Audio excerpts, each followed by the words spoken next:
안녕하십니까. 제주항공정비본부 김포정비팀에 소속 중인 항공정비사 곽준영입니다. 항공정비사란 항공기가 원활하게 운항할 수 있도록 항공기 정비를 수행하는 직업입니다. 단순히 정비만 수행하는 직업이 아니라 항공기의 정비에 대해서 확인하고 또 증명할 수 있는 자격을 갖춘 사람이라고 보시면 될 것 같습니다. 항공정비사는 크게 엔지니어와 메커닉으로 나눌 수 있는데요.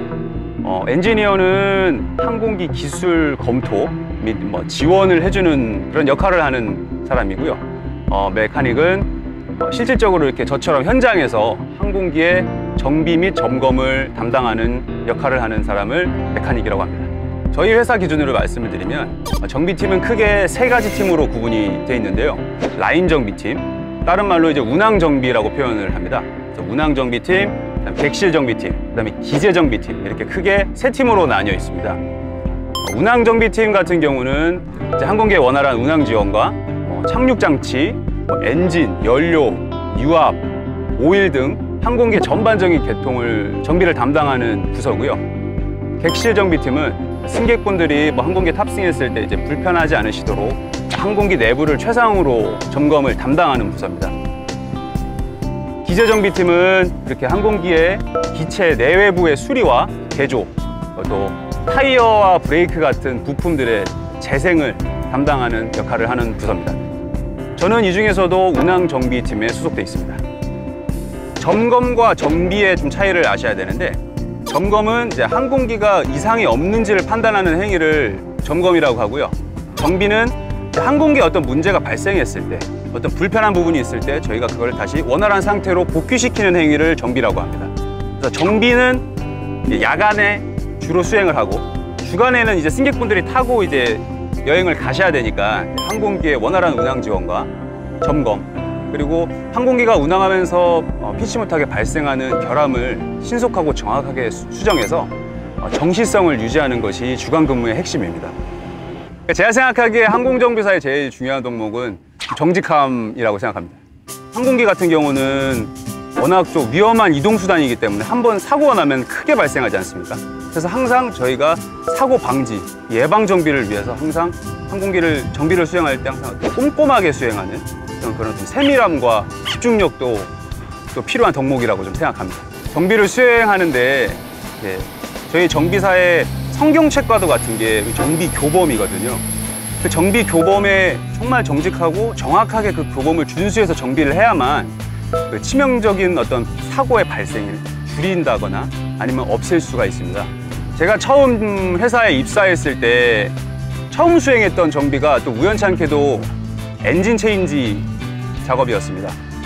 그때 당시에는 저는 항공기 정비에 대해서 아무것도 모르니까 이제 옆에서 선배들이 하는 거 공구 보조하고 닦고 이동하고 이런 역할을 이제 주로 담당을 했는데, 그래서 정비가 완료가 되고 그날 첫 편에 이제 승객분들이 탑승을 하시고 비행기가 건강한 상태로 이륙을 하는 모습을 보면서 저도 대견하다고 느꼈고 비행기도 잘 나가줘서 참 고맙다는 그런 생각을 했던 적이 있습니다.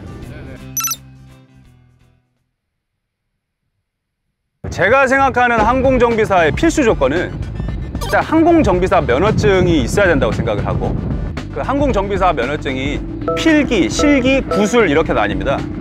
필기는 어느 누구나 볼 수 있거든요. 근데 중요한 게 실기를 볼 수 있는 그 자격인데, 국토교통부에서 인정한 기관에서 2000시간 이상의 수업을 듣거나 아니면 현장 경력이 6개월 이상이 돼야 실기를 볼 수가 있습니다. 항공 관련 학과가 있는 4년제 대학, 그리고 전문대학, 그리고 국토부가 인정한 전문기관, 학점운행제 기관이죠. 학점운행제 기관, 그리고 국토부에서 주관하는 수업을 실시하는 고등학교, 이렇게 크게 한 4개 정도 될 것 같습니다. 저는 항공직업전문학교의 항공정비과에 입학을 했는데, 항공정비과의 목표가 아주 단순합니다. 항공정비사 면허증 취득, 그리고 전문학사 학위 취득인데, 이론부터 시작해서 그다음에 필기, 실기, 그다음에 구술까지 면허증에 대한 모든 그 과목을 담당하는 수업으로 필수 수업으로 구성이 되어 있고요. 이런 연력학이라든지 유체역학 이런 어려운 과목들이 조금 들어가 있긴 한데 아주 기본적인 부분만 알면 되기 때문에 저는 그 수업을 들으면서 크게 어려움을 느끼지는 않았습니다. 아닙니다. 그 수식만 몇 개 외우면 됩니다. 항공 정비사에게 영어는 필수다. 오! 비행기가 다 외국에서 대여하거나 아니면 이제 구입해 오는 거기 때문에 정비 교범이 다 영어로 되어 있기 때문에 영어를 못하게 되면 당연히 정비도 진짜 수행할 수 없다고 이렇게 생각이 듭니다. 그래서 영어 실력도 필수라고 그렇게 생각을 합니다. 영어의 기준은 저희 회사에서는 토익 점수로 이렇게 구분을 하고 있습니다. 채용 공고에는 한 600점 정도가 이제 기준인데 제가 생각할 때는 한 700점 정도 되면 무난할 것 같습니다. 눈이 나쁘면 항공 정비사를 못하더라? X. 눈이 나쁜 것도 눈이 어떻게 나쁘냐를 따져야 되는데 교정 시력, 양안에 교정 수술을 받아서 교정 시력으로는 충분히 입사가 가능하고요. 안경을 껴도 상관없습니다. 단지 이제 어떤 생맹 이런 부분에는 좀 제가 알기로는 지원이 불가한 걸로 알고 있습니다.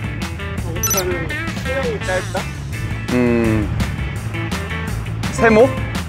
물음표 이렇게 해도 되나요? 물음표. 이 정비사라는 직업이 위험 요소가 많긴 많아요. 무거운 중량물들도 들어야 되는 작업도 필요하고 또 이런 소음 지역에서 정비를 하다 보니까 이명 현상이 발생할 수도 있고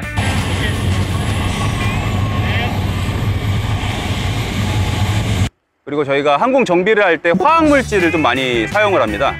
그렇기 때문에 그 어떤 중금속 이런 데에 노출이 됐는지 저희가 점검을 또 검진을 또 많이 받습니다. 그래서 1년에 한 번씩 저희는 특수 건강 검진을 시행하고 있습니다. 업무 마치고 공항에서 샤워할 수 있다? 오! 근데 샤워 시설은 저희 시설이 아니고 이 공항 공사의 시설입니다. 그래서 샤워는 원하시면 얼마든지 할 수 있습니다. 항공 정비사는 공항 주차가 무료다. X! 주차장 같은 경우도 이 공사에 포함된 거기 때문에 저희는 일정 비율 할인을 받아서 좀 저렴하게 이용하고 있습니다. 가격이 한 50% 정도 할인 받는 걸로 알고 있고요. 나머지는 개인 부담입니다. 항공 정비사는 비행기를 공짜로 탄다. X. 업무상 출장을 갈 때나 이런 때는 이제 비행기 티켓이 지급이 되지만 직원이라고 해서 공짜로 지급이 되는 건 아니고 할인 포인트를 이렇게 적용을 해서 이제 복지 차원에서 이제 이용을 하고 있습니다. 그리고 결혼했을 때나 이런 또 신혼 티켓 같은 것도 공짜로 나오고 부모님 이런 회갑, 환갑 이런 또 잔치 때 또 회사에서 또 그런 티켓도 지급되고 이런 것이 있습니다. 항공 정비사는 하루에 3만 보씩 버는다? X. 3만 보는 아니고요. 제가 지금 스마트워치를 차고 있는데 하루에 한 15,000보에서 2만 보 좀 걷는 것 같습니다. 항공 정비를 할 줄 알면 자동차나 다른 기계들도 잘 고치고. 오! 항공정비사는 공구만 있으면 제가 볼 때는 무엇이든 고칠 수 있다고 생각합니다. 기본적인 기계적인 시스템이 거의 다 대동소이한 편이거든요. 큰 틀에서는 비슷하고 세부적으로 들어가면 조금의 차이는 있겠지만 연료가 어떻게 들어가고 거기에 불꽃을 어떻게 튀겨서 시동이 어떻게 걸리고 엔진의 힘이 어떻게 기어로 전달이 되고 이런 기본적인 시스템은 다 항공기나 자동차나 어떤 기계 자체의 큰 틀은 비슷하기 때문에 가능하다고 생각합니다. 비행기가 이륙할 때 인사를 하신다고 하는데 이게 업무 절차에 포함된 일인가요? X. 공식적으로 업무에 포함된 것은 아니고요. 승객들이 좀 더 즐겁게 출발하시라는 의미에서 저희가 서비스 차원에서 이렇게 손을 이렇게 흔들어 드리고 있습니다. 근데 처음에 그걸 실시를 했는데 반응이 너무 좋아서 지금도 계속 하고 있습니다. 제가 생각하기에 항공정비는 정말 정비의 꽃이라고 생각을 합니다. 그래서 제가 항공기를 고치기 위해서 이 공구들을 다 들고 엔진을 열고 그 엔진의 어떤 잘못된 부분을 제가 찾아서 꼼꼼하게 수리를 하고 다시 엔진을 돌렸을 때 엔진이 원활하게 작동이 되면 그때 기분은 정말 말할 필요가 없거든요. 정비가 정말 딱 클리어하게 잘 됐을 때가 제일 좋은 것 같아요. 딱 깔끔하게 수행을 하고 아침에 비행기가 시원하게 날아갈 때 그때가 제일 기분이 좋고 보람됩니다.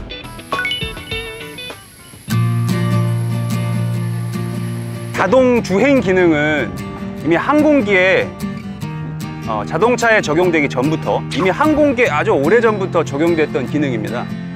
그렇지만은 자동 정비 기능은 존재하지가 않습니다. 지금도 요즘에 인공지능이 되게 뜨겁지만 인공지능이 아무리 발전한다고 하더라도 정비를 수행하는 것은 인간의 손이 아니면 좀 불가능하다고 생각을 합니다. 또 요즘이 이제 국가의 벽이 얇아진 지 오래지 않습니까? 그래서 지금은 코로나 때문에 항공업계가 이 벽을 넘지 못하는 상황인데요. 늘 그랬듯이 우리는 항상 이 어려움을 극복할 것이고 또 미래에도 항공정비사는 반드시 필요한 직업이라고 저는 강력하게 말씀드립니다. 제가 처음 이 직업을 갖고자 할 때 마음을 먹었을 때 어디서부터 이렇게 시작해야 될지를 전혀 몰랐어요. 정말 막막했고 이게 맞는 길인가? 이렇게 하면 되나? 뭐 이런 생각들도 되게 많았어요. 근데 막상 한 걸음 한 걸음 이제 걸어오다 보니까 하게 되더라고요. 결국에는 부딪혀 보지도 않고 그냥 나 혼자만의 생각이 너무 강했었던 것 같아요. 막상 오다 보니까 주변에서 많은 사람들이 도움을 주고 또 그 사람을 통해서 또 새로운 분야를 알아가면서 조금씩 걷다 보니 여기까지 도착한 것 같습니다. 아직 무언가 걱정이 많아서 눈치가 보여서 도전을 못 하시는 분이 있다면 일단 시작해 보세요. 시작하면 길이 열리고 주변에서 도와주고 결국엔 도착하게 됩니다. 파이팅!